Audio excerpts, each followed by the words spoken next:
Sam, you are coming off a career game, 5 touchdowns against the Falcons. How much did that performance validate all the hard work you've put in? Yeah, I think it validated, a ton of hard work that not only myself, but our entire team puts in and that we've put in ever since April, starting here in OTAs. Just all the hard work that we've put in through that time. And yeah, it's awesome to see kind of that hard work come to fruition in a game like that. But again, that's just one game. And so for us, we're always kind of worried about that single game, and then after that, it's like, okay, what's next? And obviously getting ready for this Monday night game against Chicago. Is there a game this season that really cemented in your mind that you and this team could really do something special? No single game in particular. I think we've always kind of understood, the I guess how good of an offense we are and how good of a team we are. We've always believed that. But for us to be able to, see it come to fruition, like I kind of said earlier, to be able to, see our record and continue to win games. And but really by doing that, we just take it one game at a time. And I feel like like I said, we've always kind of had that belief in ourselves and in this team. And we're just going to continue to have that belief and continue to take it one game at a time. KOC, how would you describe your relationship with Kevin O'Connell? KO's amazing, man. He's a great play caller, a great coach, but first and foremost, he's a great person. And you see that with the way he leads this team, this offense as well, the way he calls plays. I'm just very grateful to have him as a coach. What has Kevin meant to your development? Yeah, he's meant a ton. Just the way that we've kind of talked about this offense, the way that I've grown in this system. Going throughout, the process really, OTAs, training camp, preseason, now leading into the season, just kind of continuing to talk about my feet and my eyes and my progressions and kind of keeping that at the forefront of my mind, as I, because you kind of mix in different concepts as you go in throughout the season, whether it's, specifically like certain third down looks or first and second down opportunities that we might get down the field. But just continuing to talk about these different concepts and tying my feet and my eyes together and just reading out the progressions. And so I think that's the biggest thing with him, and that's kind of how he's really impacted me as a quarterback. Has that been different than maybe how you've been coached in the past? Is there something that he's doing specifically that's just really resonating, connecting with you? I think it's just staying on schedule. I think that's the biggest thing, and I've been coached that in the past as well. But just really hitting that home is really just staying on schedule, especially first and second down. Like if something's not there, you don't see it down the field, just be able to check the ball down and move on. And that's kind of the philosophy that we go with here. Prior to being here in Minnesota, you spent a year in San Francisco with Kyle Shanahan. What was it like working with Kyle? Yeah, Kyle's amazing. That whole staff there in San Francisco, Brian Greasy as well, the Kubiaks, they really taught me a lot, about this game that we all love. And, I'm just very, very grateful for the time that I spent there. And Kyle Shanahan, Kevin O'Connell, all part of the Mike Shanahan tree. How much do you think that helped you as you went from San Francisco into Minnesota and having some of that familiarity?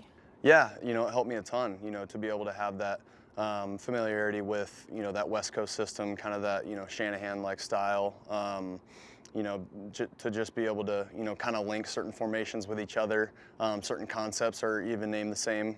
So just be able to have that almost a seamless transition. Obviously, some things are different between the systems, but, to be able to have a smooth transition like that from San Francisco to here was definitely very helpful. And Sam, it's been well documented in the first 3 years of your career in New York, 2 years in Carolina, they were challenging. How mentally were you able to get through those years? Yeah, I think the biggest thing was just doing exactly what I do now and just taking it one game at a time, one moment at a time, really. Whether it's Wednesday practice, Thursday obviously you're moving on to third down, Friday red zone, like just continuing to stack really good days. Obviously my time in New York, my time in Carolina, those days on Sundays, sometimes didn't go our way. But that is what it is, and sometimes that's going to happen in the NFL. And I think, even as a young player, being able to understand that, it really helped me move forward. And I learned a ton about, myself, about how just resilient I really am. Going through that as a young player, how were you able to take such a business approach to it? And maybe it doesn't seem like you had that much of emotional attachment to it, or maybe you did. No, I think for me it was really just having that support system around me. You know, whether it's winning a game, losing a game. You win a game, you go through all the highs of that. You have your support system to be able to bring you back down to earth a little bit, and then if you lose games, you have that support system to lift you up. And I think just having that great group of friends and family that I have, obviously here, back home, obviously my really close family. I feel like I have a really good group, always have ever since I came into the NFL, and I can count on them for almost anything. What is it like to now have gone through that part of your journey and be here in Minnesota and on the verge of clinching a playoff berth?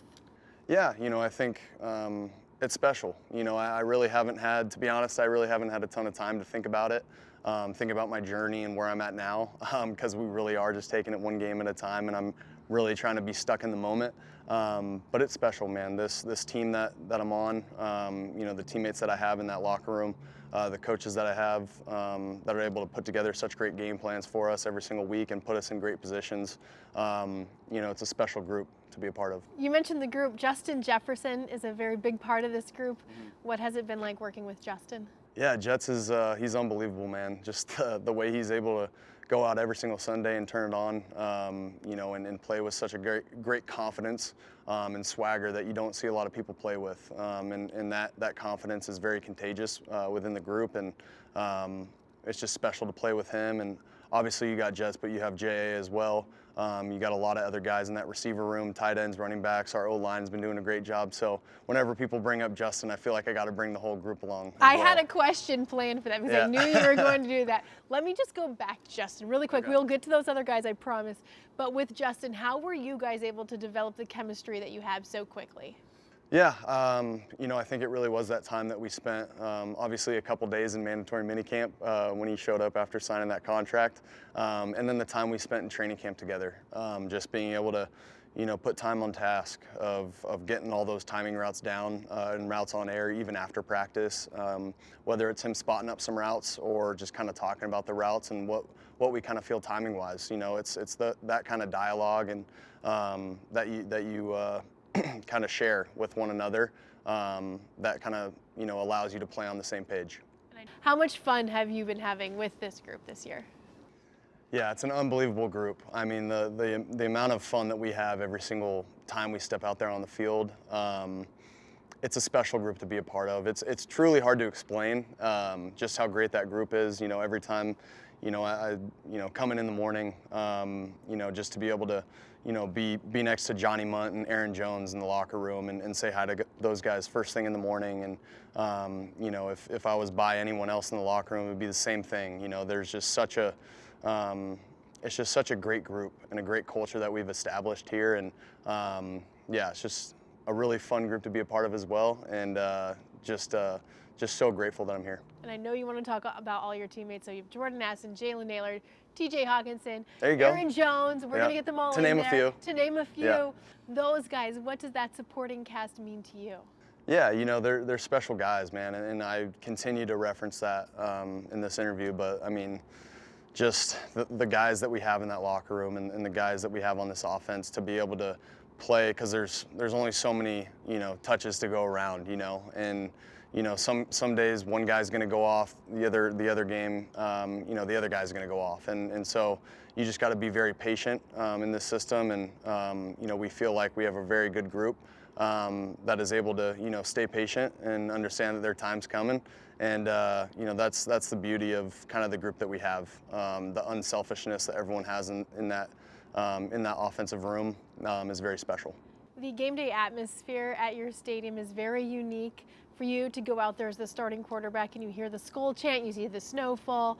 What has this group of fans meant to you? Yeah, the snowfall in the dome, yeah, it's pretty special. The fake snow, it's great, man, to be able to have that atmosphere every single time we step on our turf, to know that our fans are coming and they're coming loud. And that's it's special to be a part of. That the way that I heard them in that Atlanta game was something special. Really, every single game that we've had at home this entire season has been special, and wouldn't want to play for any other crowd. Sam, the success you've had here has laid a foundation for what could be next in your career, given you are on a one-year deal here. What do you want to see happen after the season is over? Yeah, for me, it's not. I'm not focused about that. I'm not focused on that at all. I'm really stuck in the moment, and I think that's the best way to approach that. To just be where my feet are and continue to look